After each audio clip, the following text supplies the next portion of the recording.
चाहे तुम्हें मेरी वीडियो अच्छी लगे या ना लगे, बुरी लगे चाहे कितनी भी, लेकिन जब तक मेरे तन में सांस है तब तक मैं बाबा साहेब के ऊपर अपने समाज को जागरूक करने के लिए वीडियो बनाता रहूँगा, बार बार बनाता रहूँगा। चाहे तुम मुझे कितना भी गाली गलौज करो, कितना भी भला बुरा बोलो, लेकिन मैं तुम्हारे रोकने से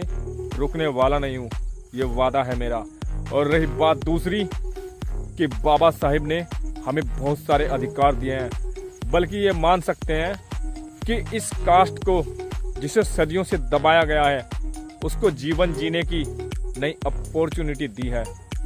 तो भाई तुम लोगों के कहने से हम लोग न तो रुकने वाले हैं, न दबने वाले हैं और न तुम्हारे सामने झुकने वाले हैं। अगर कहीं हम झुकेंगे तो वो सिर्फ एक ही जगह है, बाबा साहेब डॉक्टर भीमराव अंबेडकर जी के चरणों में और उनके द्वारा बनाए गए समता मूलक समाज के चरणों में, मानवता के चरणों में। अगर तुम लोग मानव बनते हो, मानवता के दायरे में आते हो, मानवता के उन्मूलन सिद्धांतों का पालन करते हो, तो तुम हमारे लिए सर्वोपरि हो, सर्वमान्य हो।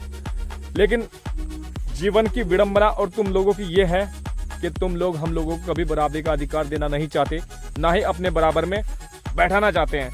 चाहे तुम लोगों को उसके लिए किसी भी हद तक क्यों ना गुजरना पड़े। आज हमारे लोग सोशल मीडिया के माध्यम से आगे बढ़ रहे हैं, आगे निकल रहे हैं, कमाइयां तक भी कर रहे हैं। वहीं देखने में सामने रिजल्ट आता है कि तुम बढ़ते हुए लोगों को गाली देते हो, हमारे समाज की बहनों को भी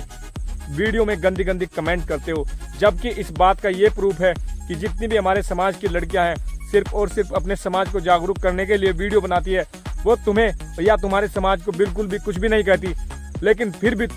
तुम्हारी आदत इतनी पक्की है, इतनी गंदी है कि तुम अपनी माँ बहनों की परवाह ना करते हुए हमारे समाज की माँ बहनों को गंदी गंदी गाली गलौज करते हो कमेंट के माध्यम से, और इतना गंदा गंदा बोलते हो जिसकी कोई हद भी नहीं। इस संसार में, इस दुनिया में कोई भी इंसान नीच नहीं है, वो एक प्रवृत्ति है जो तुम लोगों ने लोगों को बताई है और ये संज्ञा दी है, लोगों के बताया है इस बात का कि ये लोग नीच है। वरना इस संसार में किसी भी इंसान को ये नहीं पता था कि ये इंसान नीच है। वो तुम्हारा बनाया हुआ प्रोपगेंडा इन लोगों के लिए, और यही सच्चाई है। और रही बात बराबरी और अधिकारों की, तो वो तो हम लेकर ही रहेंगे, तुम्हारे बराबर बैठकर ही दिखाएंगे, जिसकी शुरुआत हो चुकी है और इस वजह से तुम्हारे पेट में दर्द होना शुरू हो गया है। तुम लोग हम लोगों को ऐसी दृष्टि से देखते हो जिसकी समाज में कोई इज्जत भी नहीं है, लेकिन ये इज्जत हम लोगों को जो मिली है हमारे बाबा साहेब के संविधान के अनुसार मिली है, और उस संविधान को तुम मिटाने का रात दिन प्रयास कर रहे हो, उसे खत्म करने का प्रयास कर रहे हो। लेकिन एक बात बता दूं,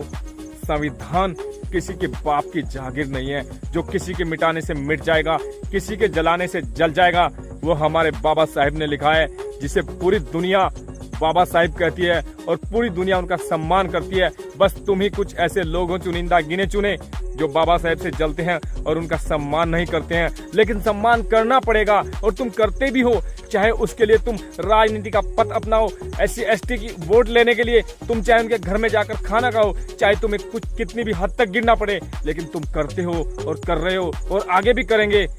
इसी बात के साथ